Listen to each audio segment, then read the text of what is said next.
Estamos de mudança amanhã. Seu pai disse que está tudo bem.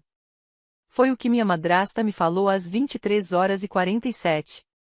Na primeira noite que dormi na casa de praia que passei 12 anos economizando para comprar cifrão 4,8 milhões, cada centavo meu antes mesmo de eu responder, ela completou: se não gostar, pode procurar outro lugar. Não gritei. Não chorei. Minhas mãos tremiam tanto que quase deixei o telefone cair. Mas sorri, porque sabia exatamente o que iria preparar para a chegada deles. O que Vitória não sabia é que aquela ligação não era apenas rude, seria o último erro que ela cometeria usando o nome Beck. E a surpresa que eu preparei, levou 220 pessoas, um palco gaila e um envelope de Manila para se tornar realidade. Antes de continuar, tire um momento para curtir e se inscrever, mas só se essa história realmente fizer sentido para você. Deixe um comentário dizendo de onde você está assistindo e que horas são aí. Meu nome é Bonnie Beckett, tenho 34 anos e moro em Charleston, Carolina do Sul. Agora, deixa eu voltar para março de 2025, a semana em que larguei meu emprego e achei que finalmente estava livre. Minha mãe morreu quando eu tinha 17 anos. Câncer de ovário, diagnosticado em abril, se foi em setembro. 5 meses. Esse foi todo o aviso que tive antes que a pessoa que mais me amava neste mundo simplesmente não estivesse mais aqui. Meu pai, Gerald Beckett, era um advogado imobiliário respeitado no círculo jurídico do interior de Charleston. Ele lamentava da única maneira que sabia, trabalhando até não sentir mais nada. 2 anos depois, ele se casou com Vitória Hale. No começo, ela era calorosa, atenciosa. Trazia tortinhas de limão caseiras nos almoços de domingo e me chamava de querida com uma sinceridade que eu realmente acreditava. Mas 6 meses depois do casamento, as tortinhas pararam, e a doçura também. Começou pequeno. Vitória sugeriu que eu saísse do meu quarto de infância, aquele com o banco na janela que minha mãe tinha construído, para que Paige, filha dela de um casamento anterior, tivesse um closet digno. Olhei para meu pai, esperando que dissesse algo. Ele apertou meu ombro: é só um quarto, querida. Só que nunca foi só um quarto. No Natal de 2011, eu não apareci na foto da família. Vitória posicionou todo mundo em frente à lareira, e de algum jeito não havia espaço quando entrei. Ah, disse ela, ajeitando a gola de Paige. Achei que você tinha dito que não queria estar na foto. Paguei minha própria faculdade e a bolsa completa para a College of Charleston, além de 2 empregos de meio período, um na livraria e outro dando aulas de estatística. Paige estudou em uma universidade particular em Savannah, com a mensalidade totalmente paga pelo meu pai. Uma vez perguntei a ele por que havia essa diferença, e ele parecia confuso. Vitória disse: você sempre preferiu ser independente. A frase favorita dela era: não estou sendo má, estou sendo prática. Ela repetia essa frase toda vez que me excluía de alguma coisa. E por 15 anos, eu deixei. O que é curioso sobre ser invisível dentro da própria família é que isso te dá uma privacidade extraordinária. Depois de me formar em finanças na Summa Cum Laude, comecei como analista júnior na Meridian Strategy Group, uma consultoria boutique no centro de Charleston. Em 3 anos, já liderava projetos com clientes. Em 7, me tornei consultora sênior de estratégia, gerenciando reestruturações para empresas com receitas acima de $200 milhões. Quando saí, meu salário base mais os bônus de desempenho somavam cerca de $340 mil por ano. Vitória nunca soube. Nunca perguntou. Nos jantares de família, aqueles a que eu era convidada cada vez menos a cada Noel, acenava a mão quando meu trabalho era mencionado: Bonnie mexe com planilhas. Então ela se virava para Paige: conta para ele sobre sua nova campanha de marketing, querida. Paige era bem-sucedida. E eu deixava ela acreditar nisso. Deixava todos acreditarem. A partir de 2013, canalizei cada dólar que não precisava para fundos de índice e 2 imóveis para aluguel, um duplex em West Ashley e uma casa geminada perto da Universidade Médica. Vivi modestamente.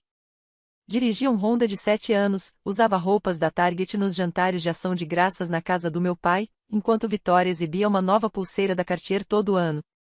Em março de 2025, meu patrimônio líquido chegava a aproximadamente 5,2 milhões. Ninguém da minha família tinha ideia. A única pessoa que sabia de tudo era Marcos Trent, meu advogado desde 2019, um especialista afiado em direito imobiliário e fraudes financeiras. Foi Marcos quem percebeu algo estranho em julho de 2024, enquanto revisava os registros de propriedades do meu pai para uma questão de herança não relacionada. Tem uma escritura de transferência para a casa de Mount Pleasant, ele me disse. A assinatura do Gerald parece estranha. Estou guardando uma cópia autenticada, só por precaução. Agradeci. Guardei a cópia. Não estava pronta para brigar. Ainda não. Em fevereiro de 2025, meu corpo tomou a decisão que minha mente vinha adiando há anos. Eu parei de dormir. Não aquela falta de sono de Instagram, tipo só dormi 5 horas. Eu ficava deitada olhando para o ventilador do teto noites inteiras. Minha mente rodava entregáveis de clientes e modelos de risco até meu peito parecer que alguém estava em cima dele. Meu médico, uma internista prática chamada doutora Priya Langford, me chamou depois que meus exames mostraram níveis de cortisol que ela descreveu como alarmantes. Ela disse para eu tirar pelo menos 6 meses de folga. Sem negociação. Eu entreguei minha carta de demissão no dia 28 de fevereiro. Meu sócio-gerente, Martin Collier, apertou minha mão e disse: as portas sempre estarão abertas quando você estiver pronta, Bonnie. Saí do escritório carregando apenas uma caixa, e pela primeira vez em uma década, eu não fazia ideia do que fazer a seguir. Foi então que lembrei da minha mãe. Ela sempre falava sobre uma casinha perto do mar. Nada luxuoso, só um lugar com varanda e o som das ondas. Ela dizia que compraria quando se aposentasse. Nunca se aposentou. Encontrei o anúncio numa quinta-feira à tarde. Sullivan's Island, a apenas 20 minutos de Charleston, 6 quartos, madeira de cedro branca, varanda envolvente de frente para o Atlântico, 420 metros quadrados. Pedida, 4,8 milhões. Liguei para Marcos, para meu corretor de hipoteca. Dei 20% de entrada $960 mil no dia 5 de março e finalizei a compra em 21 de março. Mudei-me no dia 22, um sábado. Na primeira noite, sentei na varanda com uma taça de vinho, ouvindo as ondas quebrando na praia. E, pela primeira vez em muito tempo, senti que realmente pertencia a algum lugar. Não contei nada para minha família, mas Paige viu um story no Instagram de uma amiga em comum que marcou Sullivan's Island e me reconheceu ao fundo. Ela contou para Vitória, e naquela noite meu telefone tocou. 23h47, o número de Vitória brilhando na tela. Eu não atendia uma ligação dela há 3 meses, mas algo naquela primeira noite na Casão Vinho, as ondas, a sensação tola de que talvez tudo pudesse ser diferente me fez atender. Bonnie, soube da sua casinha de praia, disse Vitória. Sem olá, sem parabéns. A voz tinha aquele tom cortante e organizador que ela usava para rearranjar móveis ou a vida das pessoas. Que ótimo! Olha, seu pai e eu precisamos mudar de ares. A cidade tem sido exaustiva. Estamos de mudança amanhã. Seu pai disse que está tudo bem. Fiquei em silêncio por 5 segundos. Ela preencheu o silêncio. O quarto principal, obviamente. Paige vai ficar com o quarto com vista para o mar. Você fica com o do fundo. É pequeno, mas você está acostumada com pequeno. Minha mão livre agarrou o corrimão da varanda. Será que meu pai realmente disse isso? Posso falar com ele? Ele está dormindo. Não o acorde. Você conhece o coração dele. E, sinceramente, Bonnie, se não gostar, pode procurar outro lugar. Não é como se você não pudesse pagar um hotel. Minhas mãos tremiam, minha mandíbula estava travada, mas a voz saiu firme, quase suave. Claro, Vitória. Vou preparar tudo para a chegada de vocês. Ela desligou sem dizer adeus. Nunca dizia adeus. Sentei no escuro por 20 minutos, olhando para o oceano. Não enxergava nada. Então liguei para meu pai. Eram 0h15. Ele atendeu no segundo toque, totalmente acordado. Querida, disse ele, eu não disse nada disso. Vitória me contou que você nos convidou para passar o fim de semana. Foi nesse momento que tudo se encaixou, da mesma forma que deve ter encaixado para Marcos 8 meses antes, quando ele encarava uma assinatura que não batia. Se Vitória podia falsificar as palavras do meu pai para mim, falsificar a assinatura dele em um papel era fichinha. Não dormi naquela noite, mas pela primeira vez em 15 anos, eu não estava triste. Estava clara. Às 7 da manhã seguinte, liguei para Marcus Trent. A cópia autenticada da escritura de transferência de Mount Pleasant, eu disse. Aquela com assinatura que parecia estranha. Preciso vê-la hoje. Marcus não perguntou por quê. Ele me conhecia o suficiente para perceber a mudança. Às 9h30, os documentos chegaram no meu e-mail criptografado. Uma cópia digitalizada da escritura de transferência datada de 12 de abril de 2024, transferindo a casa da família do meu pai em Mount Pleasant, avaliada em 1,2 milhão, para uma empresa chamada Rio Premier Properties LLC. Nunca tinha ouvido falar. E tinha certeza de que meu pai também não. Abri o registro comercial da Secretaria de Estado da Carolina do Sul. Rio Premier Properties LLC tinha sido registrada em novembro de 2022. Único membro, Vitória R. Reio. Nenhum outro diretor, nenhum outro nome. Então fiz o que 12 anos de consultoria me ensinaram, comparei assinaturas. Peguei a assinatura de Gerald Becker da escritura de transferência e coloquei lado a lado com as assinaturas dele em seu testamento, em sua procuração médica e em um cartão de aniversário que ele me enviou em 2023. As diferenças eram imediatas. O G maiúsculo de Gerald não tinha seu laço característico. A pressão da caneta era desigual, pesada no início, leve no final. A marca de quem desenha uma forma em vez de escrever um nome. Marcus confirmou o que eu já sabia. Isso não é um erro amador. É uma falsificação simulada. Mas precisamos de um especialista certificado para que seja reconhecida legalmente. Ele recomendou Patricia Sloan, perita forense em documentos, credenciada pelo American Board of Forensic Document Examiners. Ela havia testemunhado em mais de 40 casos federais. Se ela dissesse que a assinatura era falsa, nenhum tribunal da Carolina do Sul contestaria. Tem mais uma coisa, disse Marcus. Encontrei 3 saques do IRA do Gerald, totalizando $380 mil, transferidos para uma conta no Coastal Heritage Bank em nome de Veale. Vamos precisar de intimação para obter os extratos completos. Fiquei olhando para a tela. Isso não era mais drama familiar. Era crime. Eles chegaram às 10 da manhã seguinte. 2 SUVs pretos, lotados até o teto com malas, almofadas decorativas e o que parecia ser um conjunto inteiro de toalhas de banho monogramadas. Vitória saiu primeiro, óculos de grife empurrados para trás do cabelo platinado, examinando a propriedade do jeito que um comprador observa um imóvel em leilão. Não está mal para uma casa inicial, disse ela. Uma casa inicial, 420 metros quadrados, 4,8 milhões de dólares. Ela foi direto para o quarto principal como se já tivesse decorado a planta. Em menos de uma hora, minhas roupas estavam empilhadas no corredor, e as sacolas de roupas dela penduradas no meu armário. Paige ficou com o quarto com vista para o mar. Eu fui direcionada para o menor quarto do primeiro andar. O quarto que originalmente seria apenas um depósito de roupas de cama na minha própria casa. Meu pai vinha atrás deles, carregando apenas uma bolsa de viagem, parecendo um homem colocado no carro errado.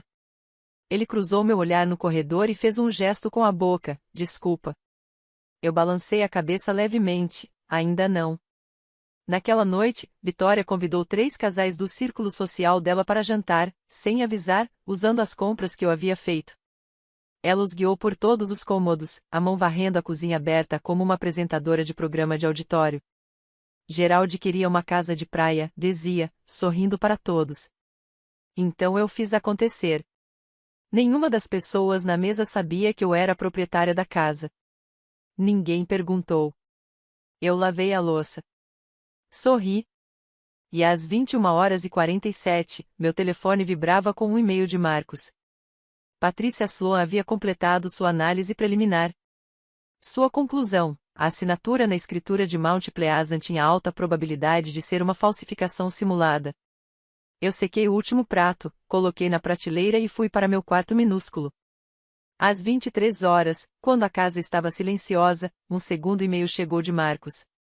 Assunto: me ligue amanhã cedo. Isso é maior do que imaginávamos. Esperei até 6h45, saí pela porta dos fundos e caminhei até a praia. A maré estava baixa, a areia ainda escura de umidade. Liguei para Marcos da linha d'água, onde as ondas cobririam minha voz. Os saques do IRA foram apenas o começo, ele disse. Ela abriu um cartão de crédito suplementar em nome do Gerald, com o número do seguro social dele, o histórico de crédito, e ela como usuária autorizada. Saldo atual, $47.000. Gastos incluem um spa de luxo em Hilton Head, 2 bolsas Chanel, uma passagem de primeira classe para Nova York, nenhum desses gastos autorizados por Gerald. Fechei os olhos. O oceano rugia à minha frente. E há uma terceira conta, Marcos continuou. Uma poupança chamada Vale Trash, no mesmo banco, $215.000. Fonte, transferências da conta conjunta da casa, categorizadas como despesas domésticas. Fiz as contas ali mesmo, com água salgada encharcando meus tênis. A casa de Mount Pleasant, 1,2 milhão. O IRA, 380 mil. O cartão de crédito, 47 mil. A conta do Trash, 215 mil, total aproximado, 1,842 milhão de dólares retirados do meu pai sem que ele soubesse, enquanto se recuperava de um leve ataque cardíaco e confiava que sua esposa cuidaria das finanças da casa. Na mesma tarde, Patrícia Sloan entregou seu relatório oficial. Relatório número PS 250087. A conclusão dela era clara. A assinatura da escritura de transferência de 12 de abril era uma falsificação simulada, avaliada no nível mais alto de probabilidade reconhecido pela disciplina. Estamos diante de falsificação de primeiro grau e exploração de um adulto vulnerável. Marcos disse que ambos são crimes graves segundo a legislação da Carolina do Sul. E agora, o que você quer fazer? Se eu denunciar agora, Vitória será presa. Gerald será pego de surpresa.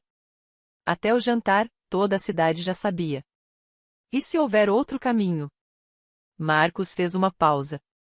O baile de gala anual da Low Country Bar Association é em 14 de junho. Vitória vai ser homenageada. Filantropa do ano. Se algum desse dinheiro roubado entrou na fundação, o prêmio está construído sobre fraude. Ele deixou a implicação no ar. Você quer acabar com isso em uma delegacia ou no palco que ela mesma construiu? Eu já sabia a resposta antes dele terminar a frase. 84 dias. Era o que eu tinha entre 23 de março e 14 de junho. Na noite do gala, dividi o plano em 3 fases. Fase 1, de março a abril, reunir cada evidência em um arquivo que pudesse resistir ao escrutínio de um juiz, um jornalista ou uma sala cheia de advogados. Fase 2, maio, proteger meu pai, transferir a supervisão das finanças dele para um fiduciário independente, estabilizar sua saúde e prepará-lo para o que estava por vir. Fase 3, as 2 primeiras semanas de junho, coordenar a revelação no único evento que Vitória valorizava mais que tudo no mundo. Marcos protocolou o pedido de intimação no Tribunal do Condado de Charleston em 28 de março. Prazo estimado, 30 a 45 dias. Patrícia Sloan já trabalhava na comparação forense completa. As peças estavam se movendo, mas eu precisava de mais uma pessoa. Alguém cuja credibilidade Vitória não pudesse questionar e cuja plataforma pudesse durar mais que uma única noite. Liguei para Della Fairchild. Della tinha 52 anos, era editora sênior da Charleston Society Review, a revista que registrava a cada gala, arrecadação de fundos e festa de jardim da alta sociedade de Low Country. Mais importante, ela tinha sido colega de faculdade da minha mãe e continuaram próximas até o fim. Della foi uma das últimas pessoas a visitar minha mãe no hospício. Quando contei o que tinha descoberto, houve um silêncio longo. Depois, Della disse, sempre tive dúvidas sobre Vitória. Ela doa muito, mas nunca deixa ninguém ver os livros. Toda vez que eu sugeria uma matéria de auditoria, meu editor a cortava. Muitos anunciantes no círculo dela. Della concordou em ir ao gala como membro credenciado da imprensa. Se as evidências se confirmassem, publicaria uma investigação completa na Charleston Society Review, com 85 mil leitores entre a elite de Low Country. Uma condição, disse ela, todos os documentos precisavam ser verificados independentemente antes que escrevesse uma palavra. Eu não aceitaria de outro jeito. Viver com Vitória na casa de praia durante aquelas semanas era como compartilhar uma gaiola com alguém que não sabia que a trava já estava quebrada. Abril chegou, e ela também se acomodou. Mudou a fechadura do meu quarto principal sem perguntar. Contratou uma decoradora para refazer a sala de estar no que chamou de costal chique, novas almofadas, mesa de centro de madeira de deriva, um sofá de linho de $6.000. A fatura de $12.000 chegou na minha caixa de correio com um bilhete: Bonnie, cuide disso. Beijos. Eu paguei. Precisava que ela se sentisse confortável. Precisava que ela ficasse descuidada. Todas as sextas-feiras, ela promovia o que chamava de Sunset Socials. 5 ou 6 casais do círculo dela em Charleston, bebendo meu vinho na minha varanda, enquanto Vitória narrava sua vida como se tivesse construído tudo do zero. Um dia, ouvi ela dizer a uma mulher enrolada em um xale de cachemira: Bonnie está passando por uma fase, largou o trabalho pequeno, vivendo das economias. Estamos aqui só para ficar de olho nela, na verdade. A mulher me olhou com pena. Eu repondi o vinho dela. Meu pai me chamou de lado uma noite, na cozinha. Está tudo bem, querida? Vitória disse que você anda estressada, que não está lidando bem com a mudança de carreira. Estou bem, pai. Melhor do que bem. Ele estudou meu rosto, mas não insistiu. Gerald Beckett passou 63 anos confiando nas pessoas erradas para lhe dizer a verdade sobre quem ele amava. Uma tarde, enquanto Vitória estava em um spa, peguei o iPad que ela tinha deixado no balcão da cozinha. O histórico do navegador ainda estava aberto. A pesquisa mais recente, como adicionar nome à escritura de propriedade Carolina do Sul. Ela não estava apenas visitando. Estava planejando colocar o nome dela na minha casa. Naquela noite, Marcos ligou. A intimação foi aprovada. Extratos bancários em 2 semanas. Ele hesitou. Mas Bonnie, tem outra conta que ainda não vimos. Os extratos do Coastal Heritage Bank chegaram ao escritório de Marcos na primeira segunda-feira de maio, lacrados em envelope de correio marcado como confidencial, com ordem judicial anexada. Ele me ligou ao meio-dia. Eu estava sentada no carro no estacionamento público de Sullivan's Island, o único lugar em que podia ter certeza de que Vitória não ouviria. A conta Veale corresponde ao que esperávamos. 380 mil do IRA do Gerald depositados em 4 parcelas entre janeiro e outubro de 2024. O cartão de crédito que já sabíamos, 47 mil. Você disse que havia outra? Há uma conta poupança chamada Veale Trust. Saldo do mês passado, 215 mil.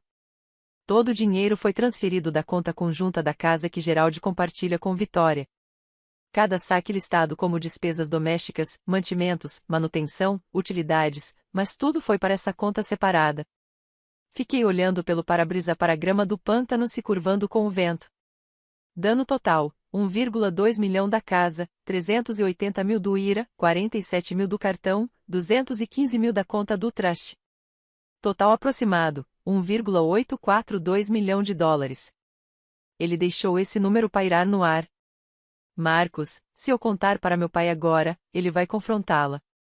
Ele não vai conseguir evitar. E isso poderia arruinar o plano do galo ou pior, prejudicar o coração dele. Eu sei, mas ele precisa saber antes daquela noite.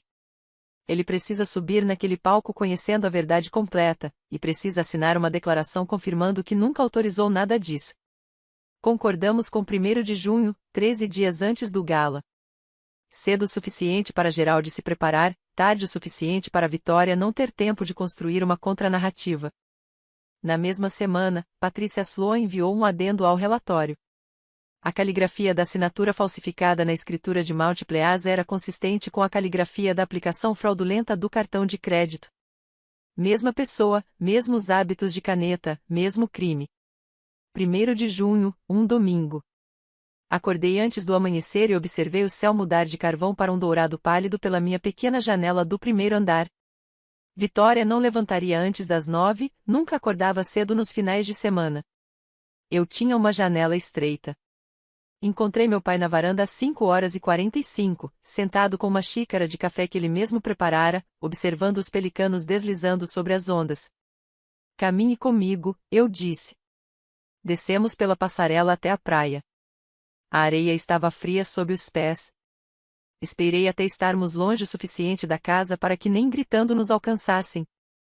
Então abri a pasta. Mostrei a ele a escritura de transferência, o relatório forense, os extratos bancários, as 3 contas. Mostrei o registro da LLC Rio Premier Properties no nome de solteira da esposa dele. Organizei tudo como faria numa apresentação para um cliente, fatos primeiro, implicações depois, perguntas no final. Geraldi leu cada página. As mãos tremiam, e uma veia na têmpora pulsava por 3 minutos inteiros. Não falamos nada. O único som era o oceano puxando areia. Eu não assinei isso, disse finalmente, a voz quase engolida pelo som das ondas. Nunca ouvi falar dessa empresa. Não autorizei nenhuma dessas transferências. Ele pressionou as palmas contra os olhos. Quando as abaixou, estavam vermelhas. Desculpe, Bonnie. Deus, sinto muito. Eu deveria ter te protegido. Você não sabia, pai. Ela fez questão de que você não soubesse. Geraldi concordou com tudo, a declaração juramentada, o gala, o silêncio, até 14 de junho. Marcos autenticou sua declaração 2 dias depois, em seu escritório no centro da cidade, com uma testemunha certificada presente. Enquanto voltávamos para casa naquela manhã, meu pai parou na base da escada da passarela. Ele me abraçou, o primeiro abraço em 8 anos, e sussurrou tão baixo que quase não ouvi, sua mãe ficaria orgulhosa.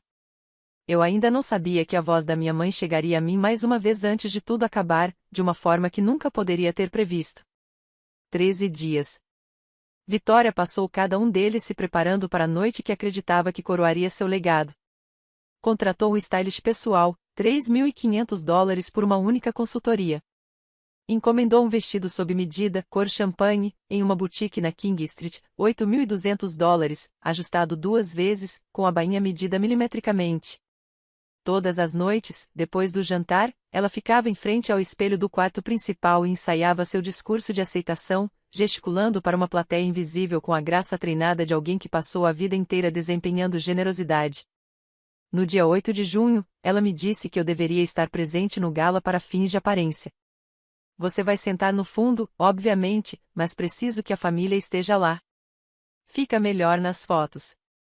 Ela fez uma pausa e acrescentou, vista algo simples. Esta não é a sua noite. Claro, Vitória, jamais ousaria roubar seu brilho. Por trás das cortinas, cada engrenagem estava em movimento. Marcos finalizou o arquivo de evidências, a declaração juramentada de Geraldi, o relatório forense de Patrícia Sloan, os extratos bancários completos, o registro da Rio Premier Properties LLC e uma impressão do histórico de buscas de Vitória no iPad da casa. Todos originais, verificados, lacrados em um envelope Manila. No dia 10 de junho, Marcos se encontrou com o juiz Raymond Holt, presidente da Low Country Bar Association, que supervisionava pessoalmente o gala. Marcos apresentou o arquivo. O juiz Holt revisou tudo por 45 minutos em seu gabinete, fez 3 perguntas para esclarecimento e então tirou os óculos de leitura. Isso é extremamente sério, disse ele. De acordo com a seção 7.3 do nosso estatuto, qualquer alegação comprovada de má conduta financeira deve ser resolvida antes que um título honorário seja concedido. Vou providenciar isso. Vitória não sabia de nada. Estava ocupada demais escolhendo entre brincos de diamante ou de lustre. No dia 12 de junho, ela me viu falando ao telefone no jardim e parou. Quem era? Spa, eu disse, marcando um penteado para o gala. Ela me avaliou. Não exagere. Aquela noite é minha. Então, na noite de 13 de junho, um dia antes do gala, meu telefone vibrou com uma mensagem de um número que eu não conhecia. Eu sei que Vitória não é quem você pensa que ela é. Encontre-me no Waterfront Park, 15 horas de amanhã. HBHB. Fiquei olhando para essas 2 letras até a tela escurecer. Quase não fui. O gala estava a poucas horas, e a última coisa que eu precisava era uma distração de um estranho com iniciais enigmáticas. Mas havia algo na certeza daquela mensagem. Eu sei que Vitória não é quem você pensa que ela é. Algo me dizia que aquela pessoa esperava há muito tempo para me contar isso.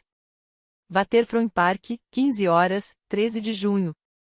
O sol castigava, aquele tipo de tarde em Charleston que faz o ar brilhar sobre o asfalto. Sentei-me em um banco perto da fonte de abacaxi e observei uma mulher se aproximar. Alta, cabelos prateados, na casa dos 60, usando um blazer de linho passado apesar do calor caminhava como alguém que ensaiou permanecer calma. Bonnie Beckett, ela disse estendendo a mão. Meu nome é Ellen Briggs. HB. Ellen sentou-se ao meu lado e contou uma história que eu nunca ouvirá. Uma história que Victoria havia enterrado tão profundamente que nem o Google a encontraria facilmente. Antes de Gerald, antes de Charleston, antes da Hale Beckett Foundation e da persona de filantropa, Victoria fora casada com um homem chamado Richard Briggs, um dentista bem-sucedido em Savannah. Casaram-se em 2005. Em 2009, estava tudo acabado. Richard descobriu que Victoria havia transferido silenciosamente $190 mil das contas conjuntas para uma poupança pessoal que ela abriu com seu nome de solteira. Ele não quis processá-la. Ellen disse que ele queria um divórcio limpo, queria esquecer. Respeitei isso por 16 anos. Mas vi seu nome em um post de blog de Delphire Shield, algo sobre mulheres em Charleston Consulting, e eu te reconheci, filha de Gerald Beckett. Ela me olhou firme. Victoria tem um padrão, Bonnie. Ela encontra homens bem-sucedidos, mas confiantes, assume o controle das finanças e os esgota por completo. Seu pai não é a primeira vítima dela. Ele me entregou uma pasta Manila, uma cópia autenticada do decreto de divórcio, Briggs vs Hale, 2009, com a frase dissipação de bens conjugais destacada em amarelo. 2 maridos, 2 montantes de dinheiro roubados, o mesmo manual, separados por 16 anos. Fiquei quieta porque senti vergonha, disse Ellen. Se eu puder ajudar seu pai, eu ajudarei. Agradeci e liguei para Marcos antes mesmo de chegar ao meu carro. A noite de 13 de junho caiu sobre a casa de praia como um suspiro contido. Victoria estava no quarto principal ensaiando seu discurso pela última vez. Pela porta, eu podia ouvir o ritmo de sua voz subindo e descendo, agradecida, humilde, ensaiada até a perfeição. No quarto ao lado, Paige organizava joias sobre a comoda, segurando brincos diante do espelho, totalmente alheia de que, na noite seguinte, cada pedaço da vida que sua mãe havia construído seria espalhado pelo chão do salão de baile. Meu pai bateu à minha porta às 10 horas. O rosto cansado, mas os olhos firmes, os olhos de um homem que finalmente parou de desviar o olhar. Ele segurava uma pequena caixa de madeira, nogueira, com um fecho de latão envelhecido. Encontrei isso, disse baixinho, na gaveta trancada do criado mudo da Victoria. Ela estava no spa esta tarde. Eu não estava procurando, só queria meus óculos de leitura. Ele abriu a caixa.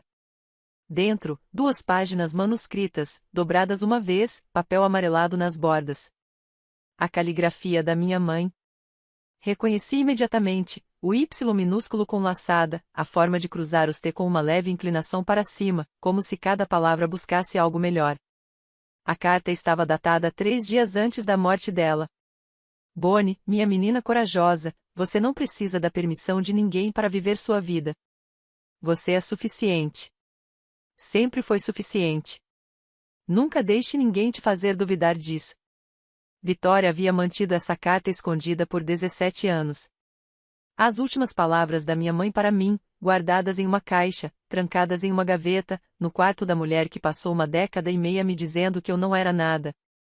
Meu pai e eu nos sentamos juntos no meu quarto pequeno e choramos sem falar nada.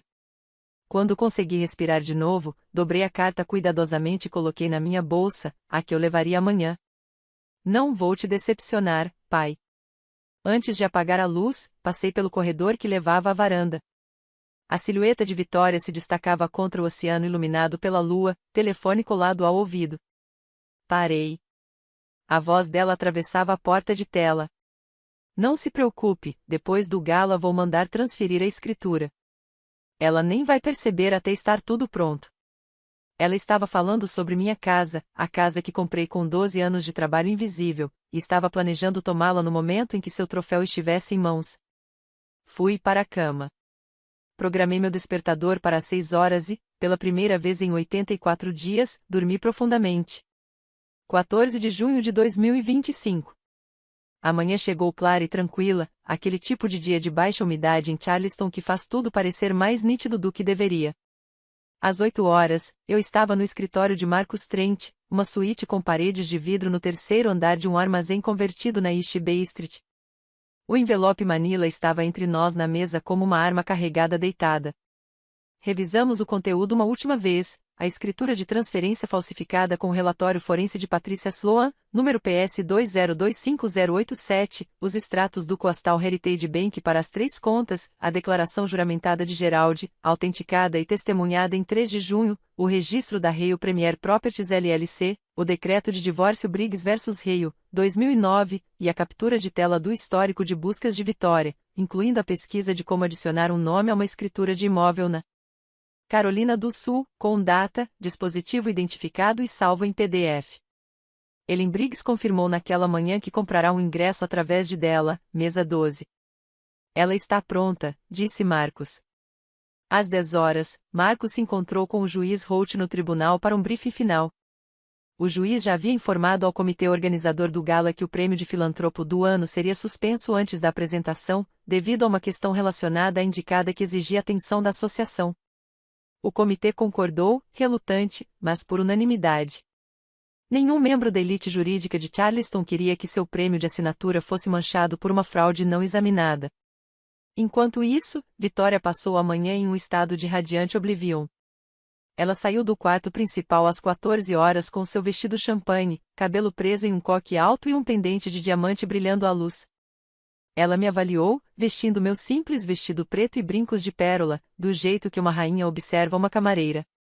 Ao menos tente parecer que pertence a este lugar, Bonnie. Encontrei seu olhar. Não se preocupe, Vitória. Hoje à noite, todos saberão exatamente onde eu pertenço. Ela franziu levemente a testa, uma pequena linha entre as sobrancelhas perfeitamente preenchidas, mas já estava conferindo seu reflexo no espelho do corredor. Tinha coisas maiores em mente, ou pelo menos ela pensava que tinha. O grande salão do Belmont Charleston Place era do tipo que faz pessoas comuns se sentirem extraordinárias e pessoas extraordinárias se sentirem imortais. Lustres de cristal do tamanho de pequenos carros. Janelas do chão ao teto cobertas por cortinas de seda marfim. Mesas redondas com porcelana fina e talheres de prata.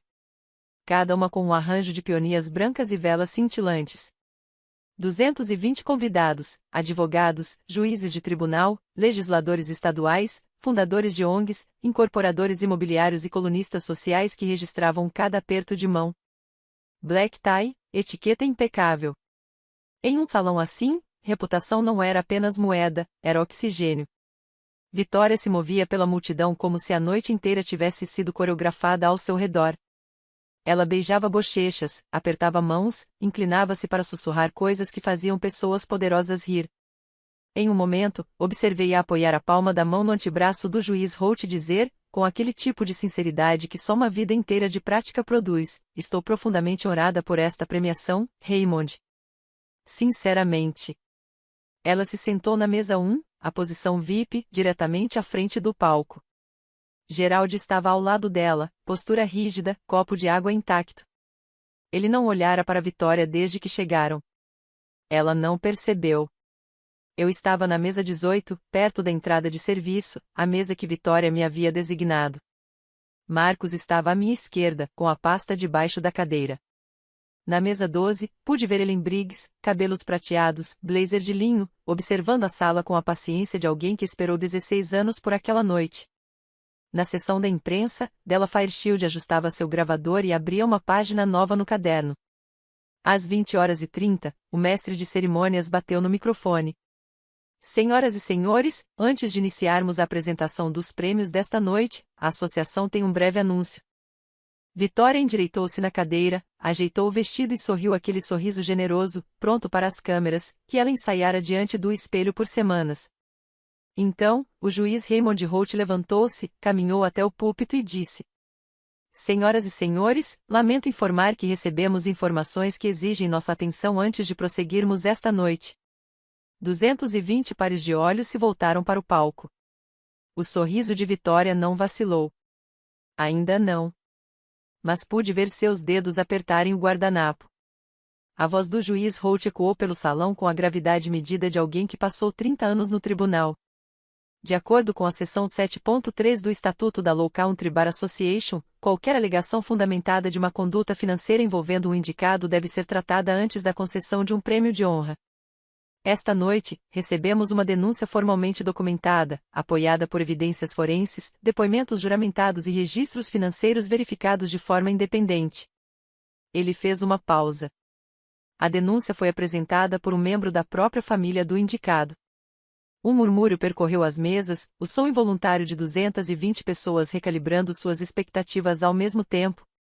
Vitória estava de pé antes que o juiz Holt terminasse. Isso é absurdo, disse, a voz perfeitamente entre indignação e perplexidade. A voz de uma mulher que passou décadas controlando salas. Raymond, quem apresentou isso? Este é um evento de caridade, não um tribunal. O juiz Holt olhou diretamente para mim.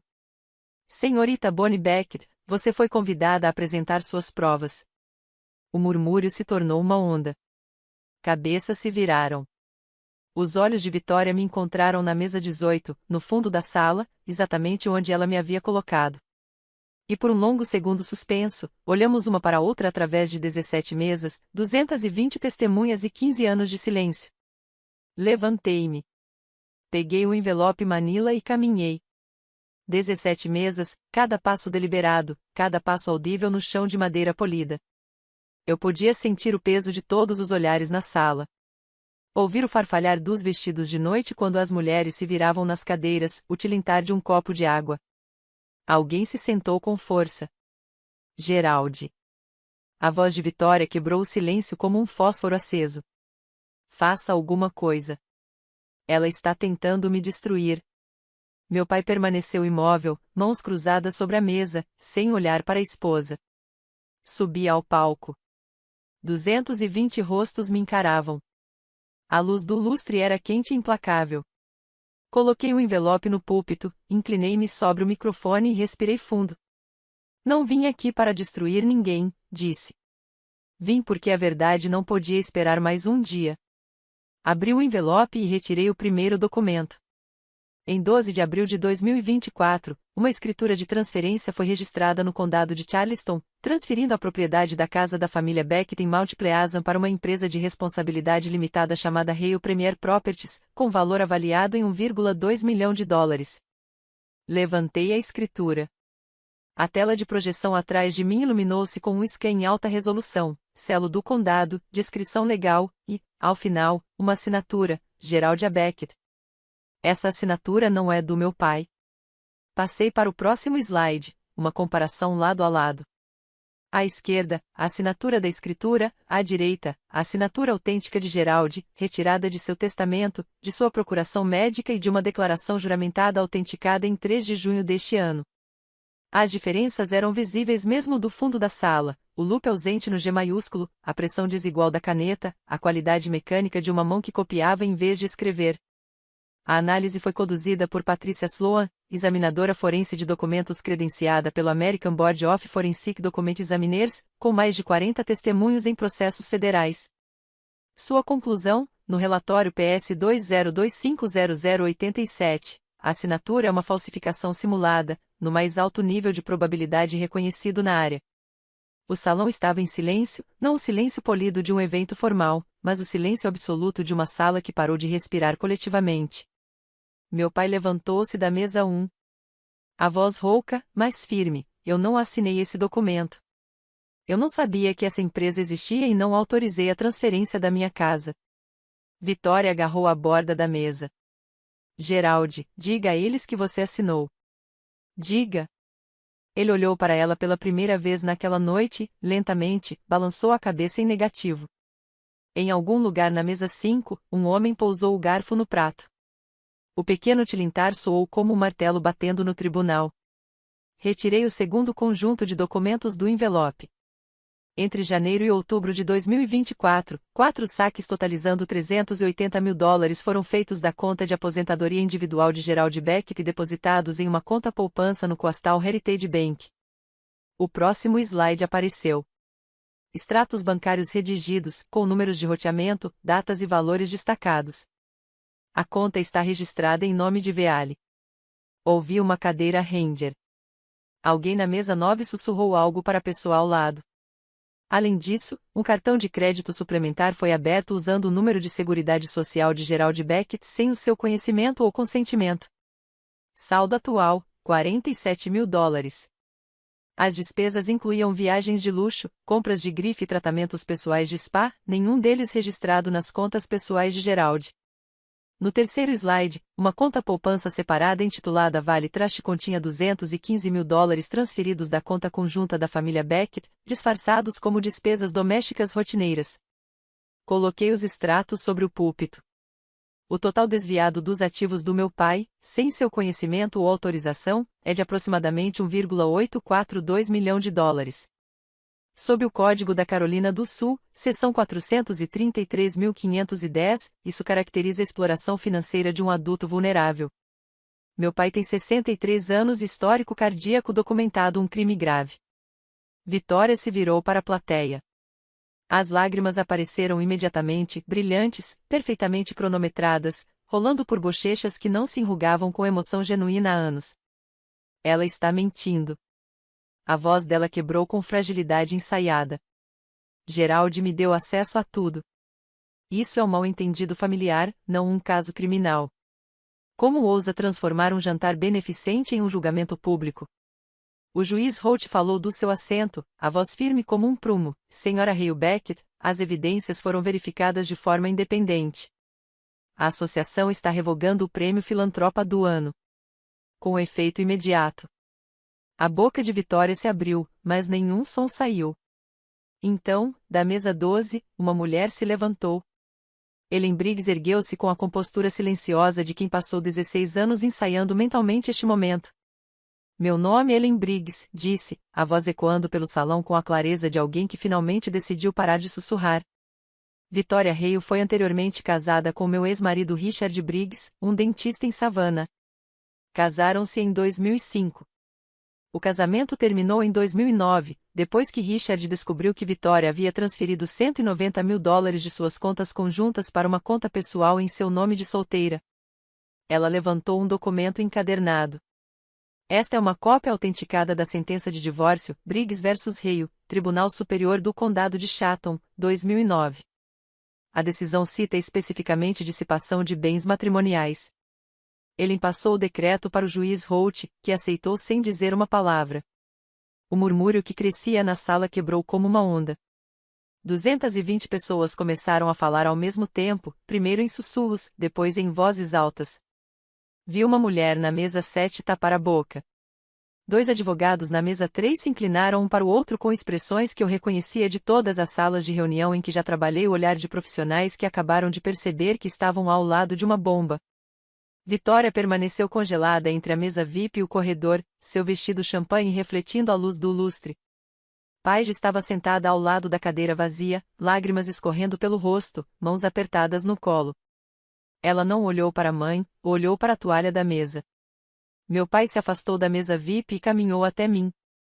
Subiu os 2 degraus curtos do palco e ficou ao meu lado no púlpito. Ele não pegou o microfone. Não precisava. Gerald Beckett, de pé ao lado da filha, encarando a sala, disse tudo o que palavras não poderiam expressar. Vitória nos olhou, depois os 220 rostos que até 10 minutos atrás a admiravam. Nenhum deles encontrou o olhar dela.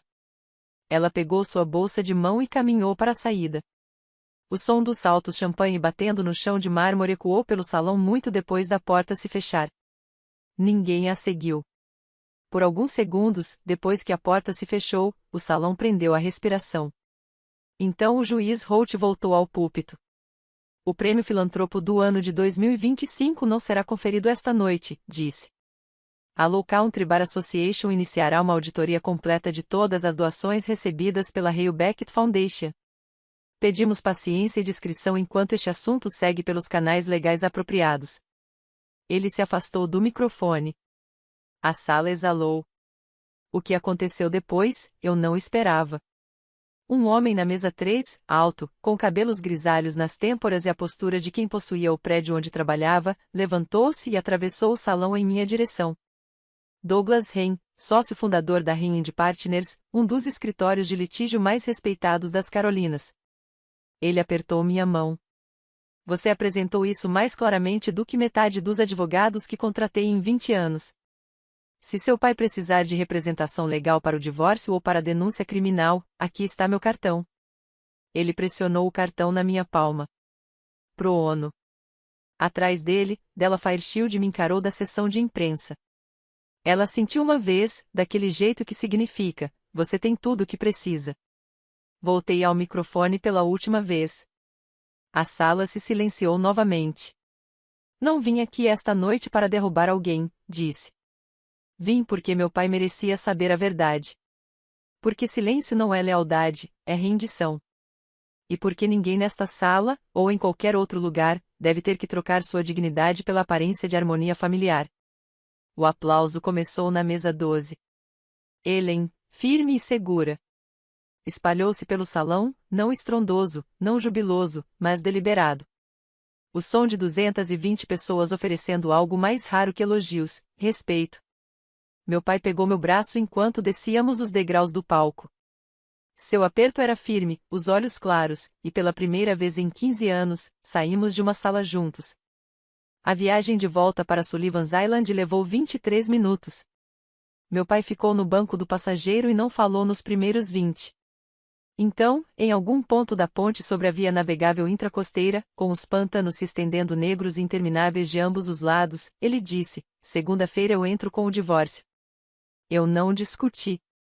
Não consolei. Apenas estendi a mão e apertei a dele. Quando chegamos na entrada da casa, tudo estava escuro. As coisas de Vitória ainda estavam lá, as roupas nos sacos, as toalhas monogramadas, as almofadas decorativas que ela tinha escolhido para minha sala. Mas ela não estava. Ao que parece, tinha pegado um Uber do hotel. Para onde foi, eu não sabia. Não olhei. O celular de Gerald vibrou 14 vezes entre 23 horas e 2 horas da manhã. Eu sei porque podia ouvir através da parede do quarto de hóspedes.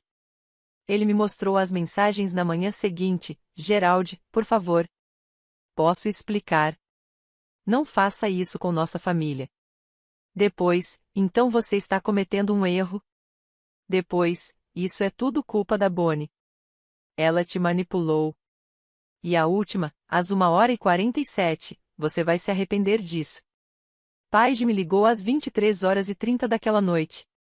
Chorava. Aquele choro feio, cru, que tira toda e qualquer máscara. Por que você fez isso? Ela é minha mãe. Eu sei que ela é, eu disse. E sinto muito que você esteja sofrendo, mas ela roubou quase 2 milhões do meu pai, Paige. Ela falsificou a assinatura dele. E ainda planejava levar minha casa depois. Eu não tinha outra opção. A linha ficou em silêncio, depois muito suave, eu sei. Depois que desligamos, sentei na varanda no escuro. O oceano parecia mais alto à noite. Ou talvez eu finalmente estivesse quieta o suficiente para ouvi-lo. Não me senti vitoriosa. Senti um vazio. Aquele tipo de vazio que você sente quando alguém tira algo que cresceu dentro de você por anos. Dói, mas você fica mais leve. Gerald saiu e sentou-se na cadeira ao meu lado. Colocou a carta da minha mãe no braço entre nós. Fica com você, disse ele. Sempre foi sua. A mensagem final de Vitória, você vai se arrepender disso, não era uma ameaça vazia. Era um comunicado de imprensa. Às 9 horas do dia 15 de junho, o Low Country Daily Buzz, um tabloide local com cerca de 40 mil seguidores, publicou uma manchete que me fez engolir em seco: filantropa local acusa enteada de orquestrar humilhação pública em gala beneficente. O artigo se baseava quase inteiramente na entrevista de Vitória Lágrimas, voz trêmula, a performance completa. Ela me chamou de perturbada. Chamou a revelação no gala de uma emboscada vingativa de uma enteada ciumenta que nunca a aceitou. Disse que Gerald estava confuso e manipulado. A sessão de comentários se dividiu imediatamente. Um número preocupante de pessoas acreditou nela. Coitada, foi pega de surpresa. Nenhum assunto familiar deveria ser exposto assim. Bonnie Beckett deveria se envergonhar. Sentei no balcão da cozinha lendo aquelas palavras e senti uma dor familiar, o instinto de agradar as pessoas surgindo de algum lugar profundo, sussurrando que talvez eu tivesse ido longe demais. Talvez eu devesse ter lidado com isso em particular. Talvez eu devesse pedir desculpas. Liguei para Marcos. Ele não me deixou terminar a frase. Não responda. Não poste. Não ligue para ninguém. O texto da dela vai ao ar hoje à noite. Os fatos farão o trabalho.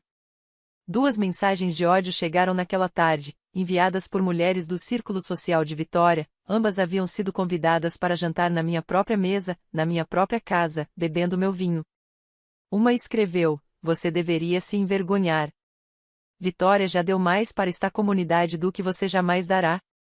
A outra simplesmente disse: "O karma é real, Bonnie." Pensei nessa palavra, karma. Pensei em Vitória falsificando o nome do meu pai, drenando sua aposentadoria, escondendo a última carta da minha mãe em uma gaveta trancada por 17 anos e, ainda assim, conseguindo fazer metade da internet sentir pena dela. Perguntei-me: você já esteve em uma situação em que sabia que estava fazendo a coisa certa, mas o mundo fez você se sentir como a vilã? Se sim, me conte nos comentários. Porque naquela tarde, eu precisava que alguém me dissesse que eu não estava louca. Então, às 18 horas, meu telefone acendeu com uma notificação do Charleston Society Review, provas completas de fraude financeira de Victoria Hale Beckett. Fontes confirmam. Della cumpriu a palavra. O artigo de Della Fairchild tinha 3.200 palavras de jornalismo cirúrgico. Sem especulações, sem adjetivos, apenas evidências empilhadas como tijolos. Ela publicou a escritura falsificada junto com a análise forense de Patricia Sloan. Incluiu os extratos bancários com os números de roteamento censurados, mas com valores e nomes das contas intactos. Citou o juiz Holt oficialmente. As evidências apresentadas eram suficientes para justificar a revogação imediata do prêmio e encaminhamento às autoridades competentes. Ela ainda apresentou uma linha do tempo completa das atividades financeiras de Vitória, o registro da LLC em 2022, os saques do IR até 2024, o cartão de crédito aberto sem o conhecimento de Geraldi, e colocou a sentença de divórcio Briggs ao lado, como um espelho. O título por si só já dizia tudo: a filantropa que roubou dentro da dupla vida de Vitória Hale Beckett.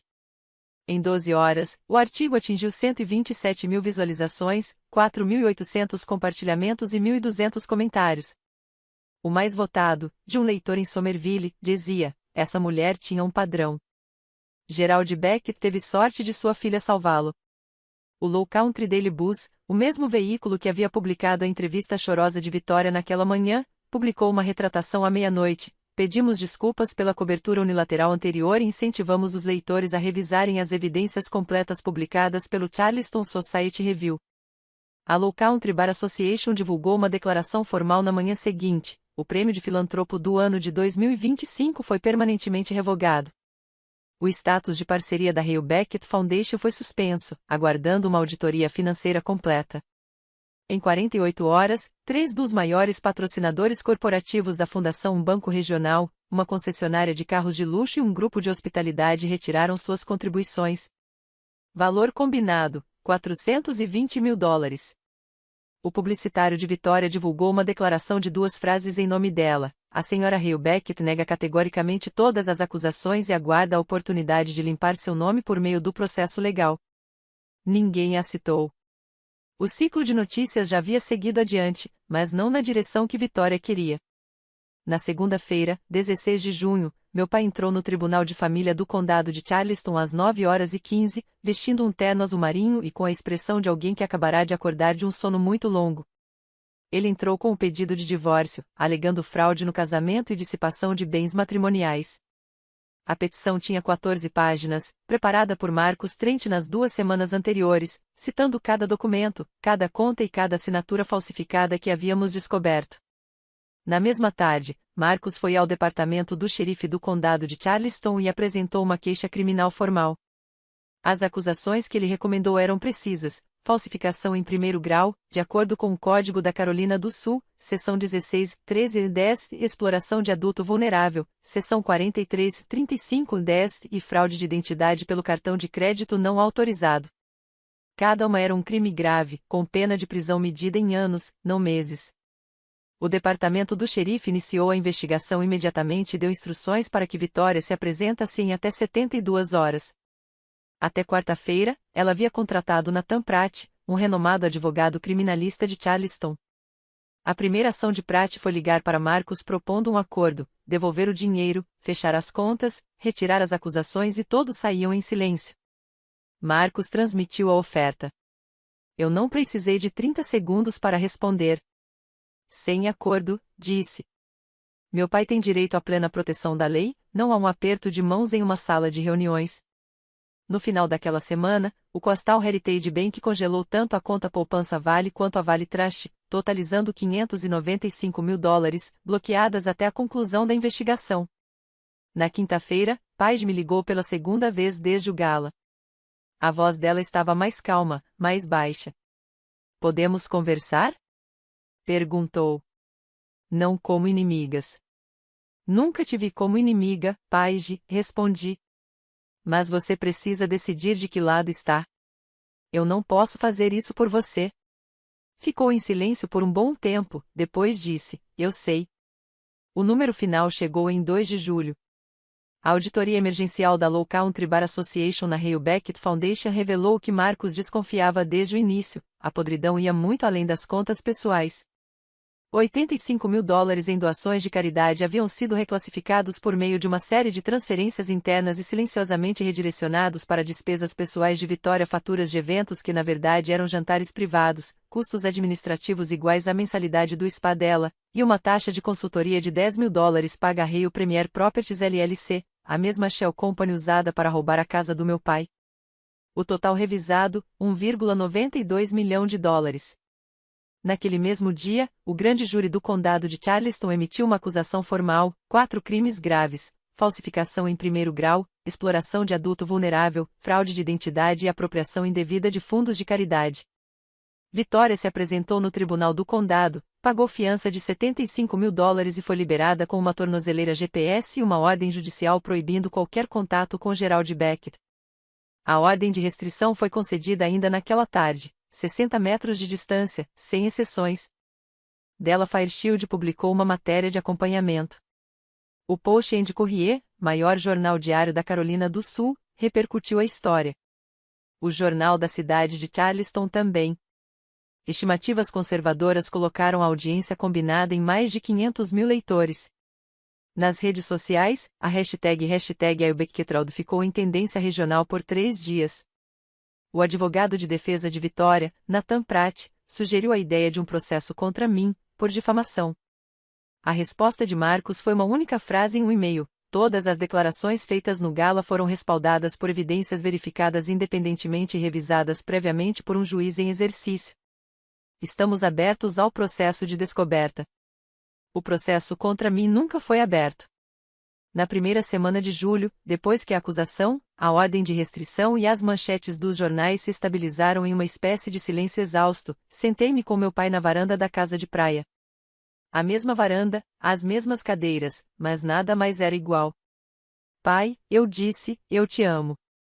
Preciso que ouça isso primeiro, porque o que vou dizer a seguir pode não soar como amor, mas é. Ele assentiu. Estava realmente ouvindo, talvez pela primeira vez em anos. Não vou mais voltar a ser a versão de mim que fazia todo mundo se sentir confortável. Passei 15 anos sendo a quieta, a acomodada, a filha que nunca reclamava para não causar problemas. Isso acabou. Se quisermos ter um relacionamento de verdade, ele precisa ser construído com honestidade. Você me conta a verdade, eu te conto a verdade, e nenhum de nós deixa outra pessoa reescrever a história. Os olhos dele brilhavam, mas não desviava o olhar. Vou começar a ver alguém, disse ele. Um terapeuta. Preciso entender como deixei isso acontecer. Como deixei alguém se colocar entre mim e minha própria filha por 15 anos sem perceber. É só isso que peço. Naquela noite, escrevi um e-mail para Paige. Mantive curto e direto: não te odeio. Nunca odiei. Mas preciso que você entenda que o que sua mãe fez foi criminoso, não um mal-entendido, não uma briga de família. Se você quiser construir algo real entre nós, começa por reconhecer isso. Não estou pedindo que escolha lados. Estou pedindo que escolha a honestidade. Também fiz uma ligação que vinha adiando há semanas, para a doutora Elaine March, uma assistente social clínica licenciada e especializada em traumas familiares. Minha primeira consulta ficou marcada para a terça-feira seguinte. Descobri que estabelecer limites não é um único momento dramático em um palco, é uma série de decisões silenciosas tomadas em salas comuns. E o limite mais difícil de impor é aquele que você define para si mesma. A carta chegou em meados de julho. Não era um e-mail, nem uma mensagem, mas 3 páginas manuscritas dentro de um envelope creme, sem remetente. Reconheci a caligrafia de Paige imediatamente. Ela ainda pontuava os i com pequenos círculos, do mesmo jeito que fazia quando tinha 14 anos e eu 21. E nós, brevemente antes de Vitória deixar claro que qualquer proximidade entre nós era inaceitável, tínhamos sido algo como amigas. Ela escreveu: Bonnie, estive chorando por 3 semanas, não porque minha mãe foi presa, mas porque finalmente percebi o que sabia há 15 anos e me recusava a dizer em voz alta. Eu a vi tratar você como se você não existisse. Eu a vi tomar seu quarto, seus feriados, seu lugar nas fotos de família. Eu a vi te chamar de sobra em um jantar. E eu ria junto porque era mais fácil do que te defender. Eu estava confortável, e o conforto me tornou cúmplice. Não estou escrevendo para pedir perdão. Eu não mereço isso. Estou escrevendo porque você merece ouvir alguém desta família dizer: eu vi. Foi errado. E eu não fiz nada. Comecei a fazer terapia. Quero ser alguém que diz a verdade, mesmo que isso me custe algo. Se você estiver disposta, gostaria de tentar te conhecer.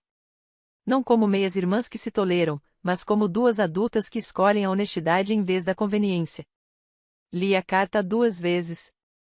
Na segunda leitura, chorei. Ela também havia incluído algo que eu não esperava, uma confissão. Vitória havia contado a Paige anos atrás que eu teria recebido uma grande herança da minha mãe e me recusado a compartilhar com a família. Por isso ela não vinha aos feriados. Vitória dizia que achava que era melhor que nós. É claro que tudo era completamente inventado. Minha mãe não deixou dinheiro, deixou uma carta e até isso tinha sido roubado. Respondi: agradeço sua coragem, Paige. Vamos começar devagar. Nos encontramos em uma cafeteria na King Street no final de julho. Conversamos por 3 horas. Não foi confortável, nem elegante, mas foi a conversa mais honesta que já tive com alguém que compartilhava meu sobrenome. Dezembro de 2025, 6 meses depois, estou sentada na varanda da casa em Sullivan's Island, o mesmo lugar onde toda essa história começou, com um copo de vinho e uma ligação às 23h47. O som das ondas é o mesmo. O cheiro do mar é o mesmo. Mas eu não sou a mesma mulher que se sentou aqui em março. Meu pai agora mora na casa de hóspedes, a 50 passos da casa principal. Ele finalizou o divórcio em outubro. O acordo devolveu cada dólar roubado para suas contas, ou pelo menos os que puderam ser recuperados. Ele vai ao terapeuta todas as quintas-feiras. Seu cardiologista diz que seus números estão melhores do que nos últimos 3 anos. Na última terça, ele preparou o jantar para nós 2 a primeira vez que cozinhou desde que minha mãe estava viva. Estava horrível. Eu comi cada garfada. Voltei ao trabalho, mas não para Meridian. Fundei a Beckett Advisory Group, uma consultoria estratégica solo em um pequeno escritório na East Bay Street. Meus 3 primeiros clientes incluíram o escritório de Douglas Hain, o homem que me ofereceu o cartão na gala. A receita no primeiro trimestre superou minhas projeções em 14%. O julgamento de Vitória está marcado para março de 2026. 4 acusações criminais graves. Se condenada, enfrenta de 5 a 15 anos de prisão. Não penso nisso tanto quanto antes. Paige visita a ilha uma vez por mês. Não somos próximas ainda. Mas somos honestas, e isso vale mais. O artigo de acompanhamento de Della Fairchild, Bonnie Beckett, a mulher que escolheu a verdade em vez do silêncio, foi republicado na coluna Voices de outono da Forbes Women. Demorei 2 semanas para ler. Quando finalmente li, estava ao lado da carta da minha mãe. A última linha que ela me escreveu dizia: você sempre é suficiente. Todas as manhãs, abro essa carta. Todas as manhãs, sento nesta varanda e observo o Atlântico se estender até o horizonte. E todas as manhãs, sei algo que não sabia há um ano: estou aqui porque escolhi estar. Não porque alguém permitiu. Não porque ganhei o direito pelo silêncio. Porque sou suficiente. Sempre fui. Se você ficou até o fim desta história, obrigado. De verdade. Isso não foi sobre vingança. Foi sobre o momento em que você parou de se diminuir para que outro se sentisse maior. Se você está em um relacionamento na família, no trabalho ou em qualquer lugar onde tem se feito menor, espero que algo aqui tenha lembrado que seus limites não são egoísmo, são sobrevivência. Se inscreva se quiser mais histórias como esta, e confira a descrição. Tem outra história lá que eu acho que você vai se reconhecer. Nos vemos na próxima.